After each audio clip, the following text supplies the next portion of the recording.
anemia and the nervous system, and then I think also musculoskeletal is in this section as well.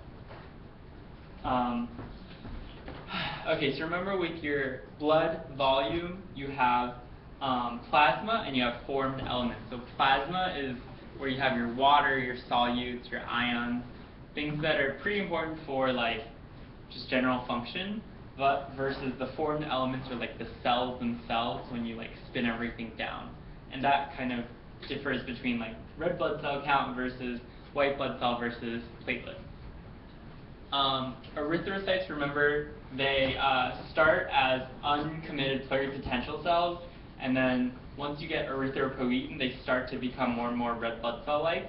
And then when you're a reticulocyte, you don't have a nucleus at this point, and you're like very, very close to being an erythrocyte. So you have very like donut-shaped kind of, and that's for a good surface area to volume ratio, and also for like flexibility and like motility. So your reticulocyte index is important because it will factor in the reticulocyte count times hematocrit divided by the normal hematocrit, which is 45%, divided by the days as reticulocytes. So that's a good number to have, or formula to have to calculate RI. It might be in your exam. So typically a higher reticulocyte percentage is good, high hematocrit is good, low hematocrit is pretty bad, because that could be anemic, you could be severely anemic. And then when you're more and more anemic, you have more days spent as a reticulocyte, so that just signifies like more of your cells are pumping out quickly, and you're not really like caring too much about like the state of those blood cells. You can have trouble with serum iron and total iron binding capacity. So you can transferrin is the molecule responsible for binding with iron, and so any excesses of iron can be stored in the liver. And if you have deficiency in iron, you will have low iron but high transferrin, just low saturation of the transferrin. And if you have anemia, you can see that there's low iron and transferrin. And then if you have a bad liver, so increased liver production of transferrin, then it'll be high transferrin count but low saturation because this was higher than that. So iron deficiency is bad because iron is typically sequestered, and like bacteria like to pick it up to like for their pathogenesis basically, and so you want to make sure that everything is good with your iron amount in the cell. Progression and manifestations of anemia, typically like if you have some sort of destruction, you lose red blood cells, you lose oxygen carrying capacity, so hypoxemia, you'll lead to tissue hypoxia, and then you have a whole bunch of respiratory mechanisms following. So they could be cardiovascular with like heart rate, or it could be with stroke volume, or it could be affecting a whole bunch of other systems in the cell. So this is a good chart to run through on your own and see if you understand it all. But typically, you'll see problems with hematocrit levels with anemia. And then within anemia, you've got different types based on how big the cell is and also how the color of the cell is. So you can have macrocytic normochromic megablastic anemia. So those are problems with DNA synthesis. And the problem is the cell can be bigger than usual when it divides, got too little of the content sometimes. And that could be a B12 or folate deficiency. Microcytic hypochromic anemia, that's a small cell, but it's low, like less colored, so it's pale colored. That could be iron deficiency, lead poisoning, or also anemia of chronic disease and thalassemia. Then you can have normochromic, normocytic, normochromic, but there's two types. One is you have too little red blood cells being produced, so low reticulocyte index, versus increased erythrocyte turnover, so it's a high reticulocyte index, so you lose red blood cells pretty quickly, and then there's a whole bunch of other things that we'll run through. So megaloblastic anemia with B12 deficiency or folate deficiency. So you'll see B12 deficiency with loss of intrinsic factor, and those intrinsic factor is secreted by parietal cells, and then folate deficiency you'll see with alcoholics.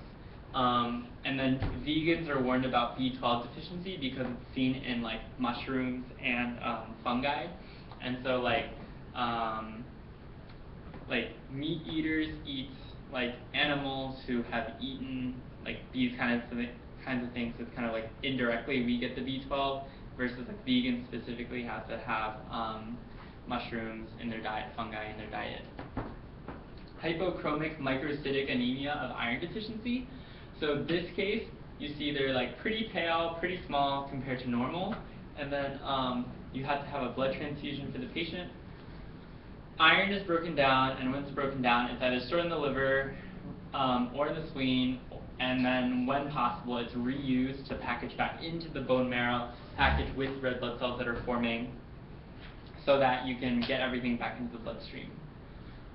Decreased oxygen content can lead to erythropoietin formation, and then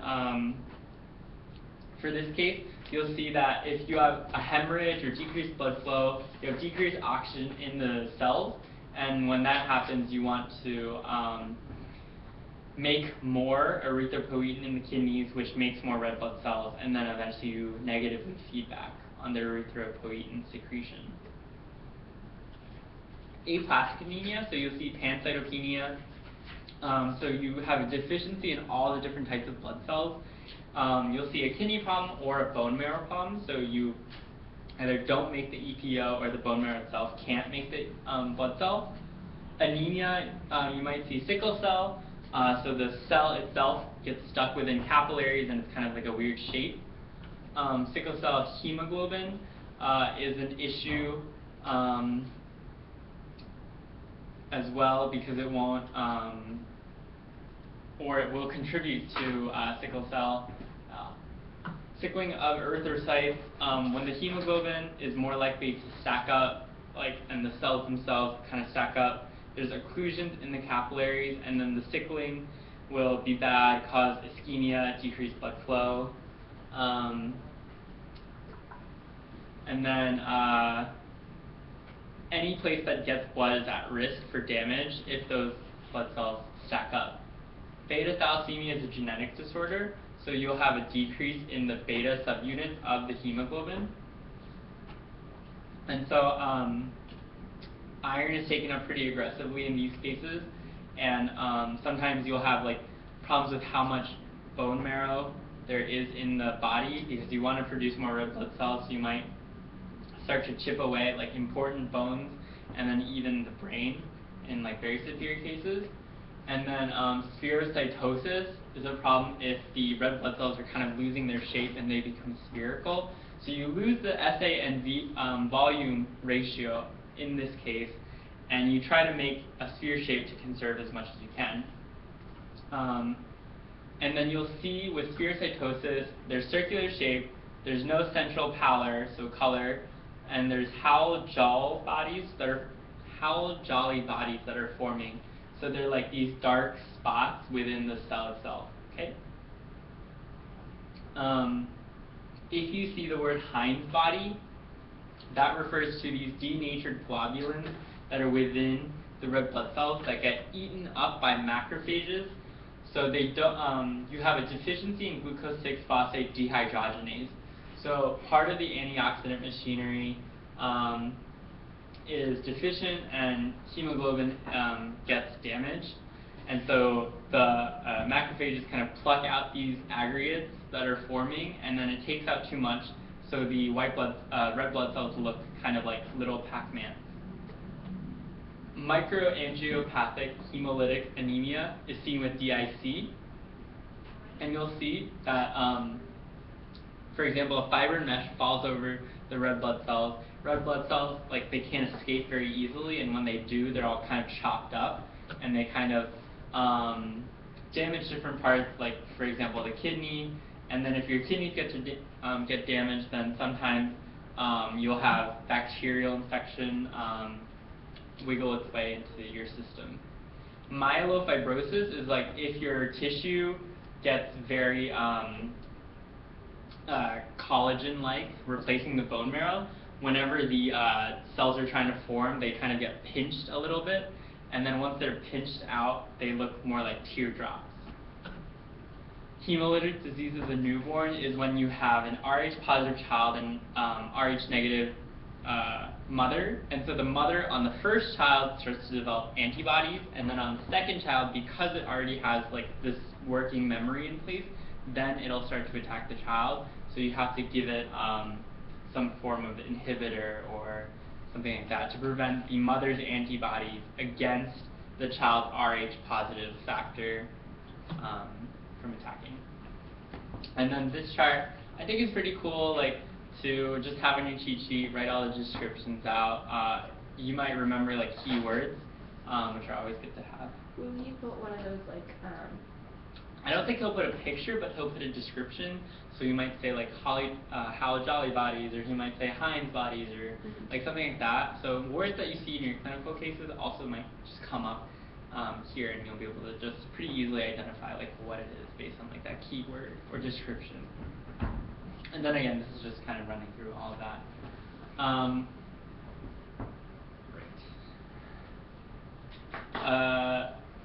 With hematopoietic cells, remember, never let monkeys eat bananas. So neutrophils, lymphocytes, monocytes, eosinophils, basophils are the order of everything. Alternations of leukocytes. So you can have leukocytosis versus penia. So ptosis is too much, penia is too little, and then thrombo is the prefix for platelets. So you can have cancers of these hematopoietic cells. You can have ALL, AML, CLL, or CML. And so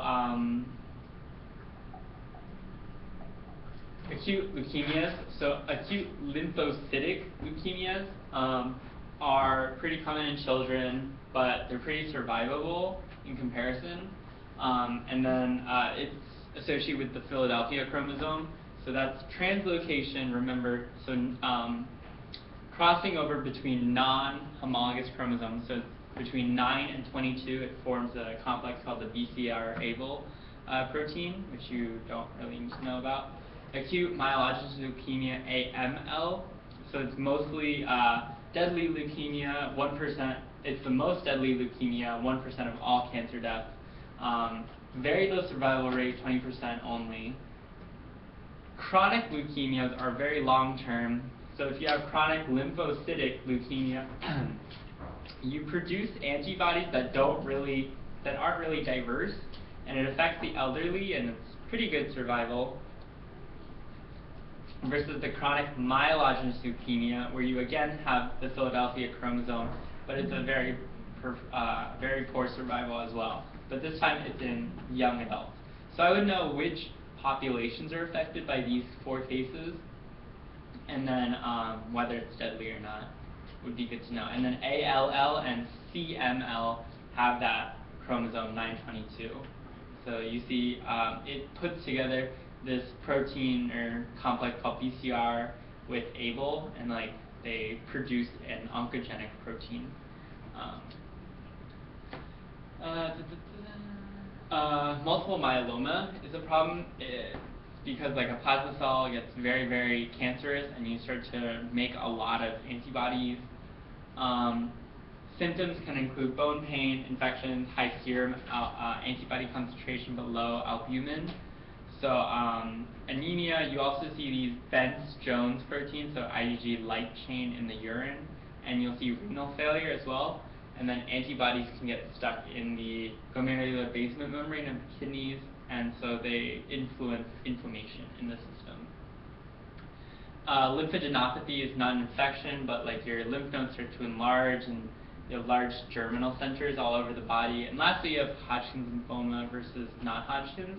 So non-Hodgkin's is like anything that does not, any lymphoma that does not have Reed-Sternberg cells.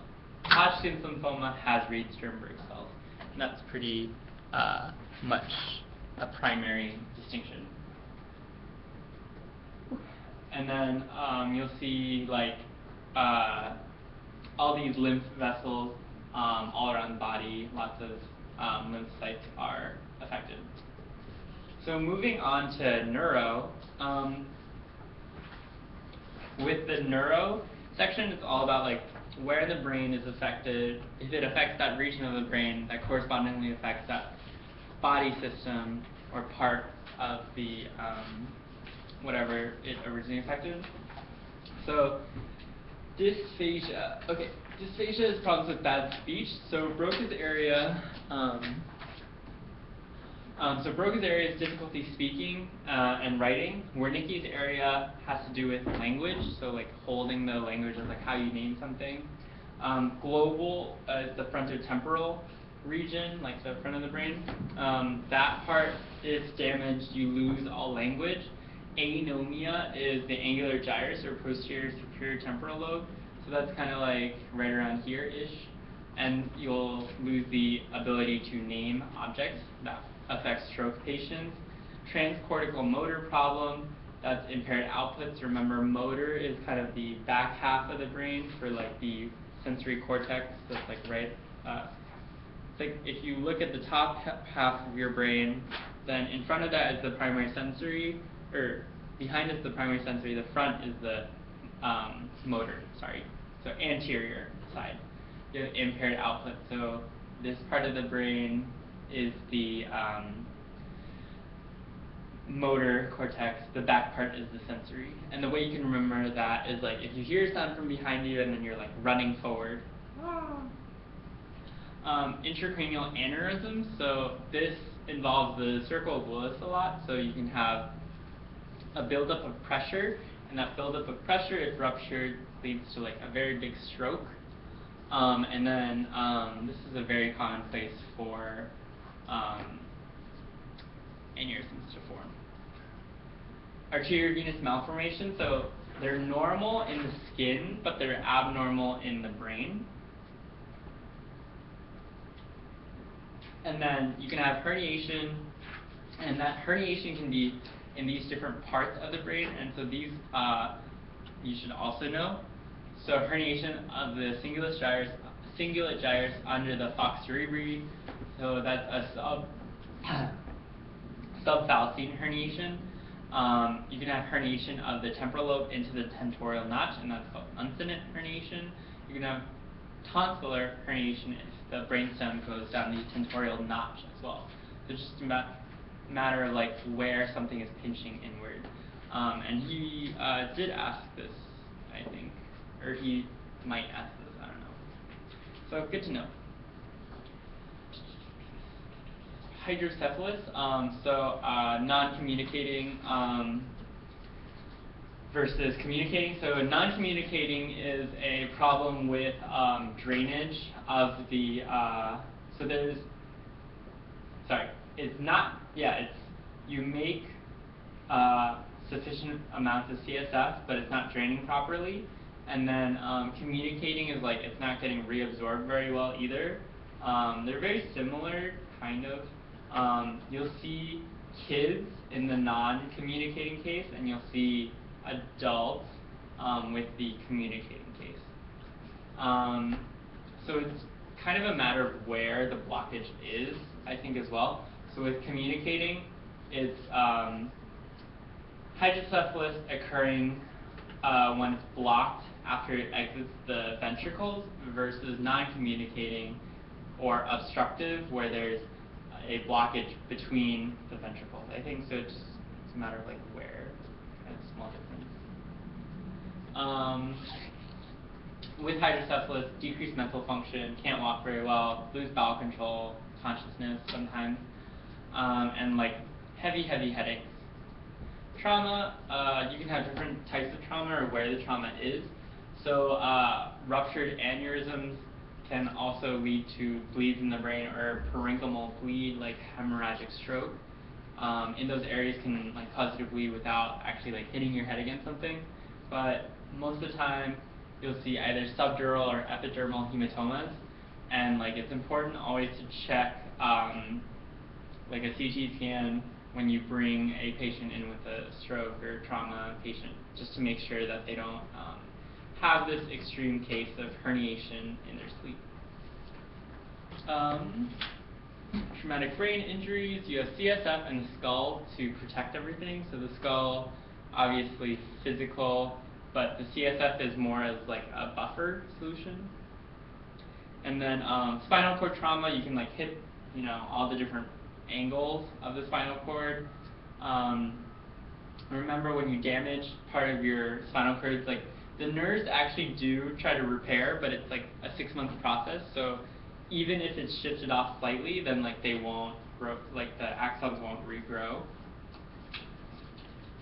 Degenerative disc disease is when you have, let's say for example, you've got either the annulus fibrosis, which is that outer, more stretchy, tension kind of based rubber band, versus the nucleus pulposus is like the goopy middle part, it's for spring. And so if the goopy middle nucleus pulposus kind of is leaking out and hits the spinal nerve, you can get paralysis. With your cancers, we'll talk about them now. So it's more a problem of like where they are, what cell became like a tumor that's bulging and like taking up brain space. And you can have spinal tumors, so wherever they're forming or what cell they're based off of. And then you can have bacterial infection or viral infection, but it's very bad because they cross a blood-brain barrier that your immune system normally doesn't cross. So there's usually not that much protection up in the brain once it gets there. Prion infection is the infectious agent is a protein versus the bacteria and virus. So again, it's a non-living protein that when it binds to other proteins in your system, it induces conformational change, and that conformational change will make it so that your other proteins start to aggregate together, and like that leads to problems. So Creutzfeldt-Jakob, Kuru are cases, mad cow disease. And then degeneration, so Alzheimer. So there's two types of dementia. There's anterior grade versus retrograde. So anterior grade is like you can't make new memories, but you have your old ones. And then retrograde is like you lose your old ones. Alzheimer's patients get both. And that's because they have these amyloid alpha beta fibrils that are forming and aggregating within their brain. And then major motor system diseases and disorders. I just drew this picture on my chart, but I don't remember how useful it was. Parkinson's, inability to start and stop. You've got a problem with the substantia nigra, and then you can't make dopamine. And then dopamine is for like inhibition of start and stop, but also for reward centers. So with Parkinson's, you can think of the resting tremor. With Huntington's, it's a problem with the basal ganglia. And you've got an enlarged ventricle, the caudate and the putamen are damaged, so you have excessive output, so you're always twitching around. Multiple sclerosis is another brain disorder, so you have demyelinating disease of the CNS. The immune system attacks oligodendrocytes, and then oligodendrocytes, again, were important for myelination of those axons. And so if you don't have myelination, you have lower, slower signal transduction, because myelination allows for saltatory conduction, so like the signal is jumping across those axons. And then Guillain-Barré is an autoimmune disorder that like deals with the peripheral myelinating cells, and then Schwann cells are the cells that are responsible for remyelination, and they're the ones that are getting destroyed. So you have this onion ring kind of looking bulb, onion bulb neuropathy with Guillain-Barré. So now moving on to muscles. Whew. Alright, let's see how much we can get through. Yikes. Alright, sarcomere, basically for a muscle contraction, you have actin and myosin binding sites that are covered by tropomyosin. When calcium comes in, it makes troponin move the tropomyosin off of the myosin binding sites so that myosin can now bind to the myosin binding sites on actin. Once myosin binds to actin on the myosin binding sites, then it's already got an ADP molecule attached to it from the previous cycle, but it'll now release ADP, like it cocks into a power head formation, and then the ADP comes off and there's a power stroke, so you actually pull the actin a little bit farther down. Once you pull actin down, ATP comes on, and the act of breaking an ATP molecule allows you to relax again, so the myosin can go back into normal conformation. And then once like calcium as long as it's still in the system, it'll keep this like contraction cycle like just going between here, and then once it's over, it'll just stop here and allow for calcium to leave the system, tropomyosin to like come back onto the myosin binding site. That's pretty much what I just talked about. Like you induce a normal action potential with acetylcholine up to the sarcoplasmic reticulum, but then you have these T tubules, so action potential travels downwards the sarcoplasmic reticulum, and you have calcium release, and then so it's calcium-induced calcium release in the sarcomere, and then you kind of have this excitation-contraction coupling. I don't remember, like, I don't know what kinds of questions he'll ask you guys about this unit, so. There's two types of muscle fibers. There's type 1 and type 2. Type 1 is slow twitch, so slow twitch is like, it gets recruited for like aerobic things, so like running, but then fast twitch is like sprinting versus like, you know, you did one pull-up or you did one rep or something like that. So that's your type 2 muscle. And then so type 1, they have a lot of mitochondria because they produce a lot of energy and they can last for very long amounts of time, versus type 2 are fast glycolytic, so they use up their energy pretty quickly, pretty short term, high burst, high intensity, and they are anaerobic, mostly. Duchenne's muscular dystrophy, so it's like when you break down muscle, you repair it and that's how you get stronger, but then Duchenne's is like you break it down and then you don't fix it. So then it just, you have broken muscle all the time. Myasthenia gravis is when you attack, or you have antibodies that bind to the like post synaptic receptors, so you can no longer sense the acetylcholine, but in the morning you can be better because you have a lot of acetylcholine in the system left over from last night that can induce, like, that can like reach some form of receptor down here. Does that make sense? So like not some but not all receptors are blocked by these antibodies. And then like, so if you have a lot of acetylcholine, eventually some of the acetylcholine will like connect with these receptors. But by the evening you kind of lose out on that.